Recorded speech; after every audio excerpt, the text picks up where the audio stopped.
शेर और चूहे की कहानी। जंगल का राजा शेर खा पी कर आराम कर रहा था, पेड़ के नीचे सो रहा था। तभी कहीं से एक नटखट चूहा वहां आज पहुंचा और खेलने लगा। खेलते खेलते वह शेर के ऊपर चढ़ गया। कभी वह शेर की पीठ पर दौड़ता तो कभी सिर पर चढ़ता। कभी वह उसके कान पर झूलता तो कभी उसकी पूंछ से खेलता। उसे बड़ा मजा आ रहा था। उसी ही उछल कूद बढ़ती जा रही थी। नटखट चूहे की धमा चौकड़ी से शेर की नींद टूट गई। आंख खोलकर उसने देखा कि एक छोटा सा चूहा उसके ऊपर खिल रहा है। उसे बहुत गुस्सा आया और चूहे को पंजे के नीचे दबोच लिया।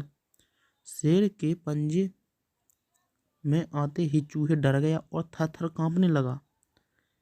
शेर बोला, बदमाश चूहे, तेरी इतनी हिम्मत कि तू जंगल के राजा शेर की नींद में दखल अंदाजी डाल सके। अब तेरी खैर नहीं, मरने के लिए तैयार हो जा। अब मैं तुझे मार खाऊंगा। मौत को सामने देख चूहा गिड़गिड़ाने लगा, वनराज, मुझे क्षमा कर दे। मुझसे बहुत बड़ी भूल हो गई। मुझे जैसे छोटे प्राणी को खाकर आपको क्या मिलेगा? आपका पेट तो भर नहीं पाएगा। कृपया मुझे छोड़ दीजिए। अवसर आने पर मैं आपका अवश्य काम आऊँगा।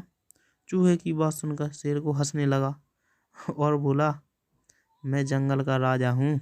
मुझसे बलशाली इस पूरे जंगल में कोई नहीं है। तू छोटा सा चूहा मेरे क्या काम आएगा? लेकिन फिर मैं दया करके तुझे प्राणदान देता हूँ।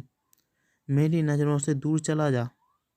आइंदा इधर कभी मत आना, नहीं तो मैं मार डालूंगा। चूहा धन्यवाद कहकर वहां से चला गया। कुछ दिन बीते।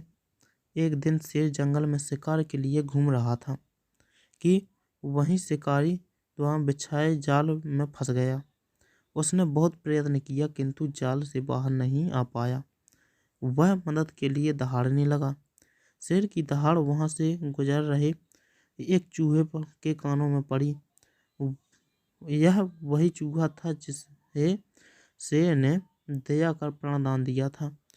चूहे दहाड़ की दिशा में गया तो शेर को जंगल में फंसा हुआ पाया। उसने फौरन अपने नुकीले दांतों से जाल को काट दिया। शेर आज़ाद हो गया।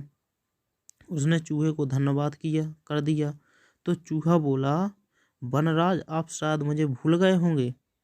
मैं वही चूहा हूँ जिसे आपने प्राणदान दिया था। मैंने आपको कहा था कि किसी दिन मैं अवश्य आपके काम आऊँगा। देखिए, आज मैं आपके काम आ ही गया। शेर को वह दिन याद आ गया और उस दिन की अपनी सोच पर बहुत पछतावा हुआ कि जिस चूहे को उसने तुच्छ समझा था उसी की सहायता से शिकारी से बच पाया है। तो इस कहानी से क्या सीख मिलती है कि बाहरी स्वरूप देखकर किसी की योग्यता का आंकलन नहीं करना चाहिए। उपकार कभी व्यर्थ नहीं जाता और किसी न किसी रूप से उसका फल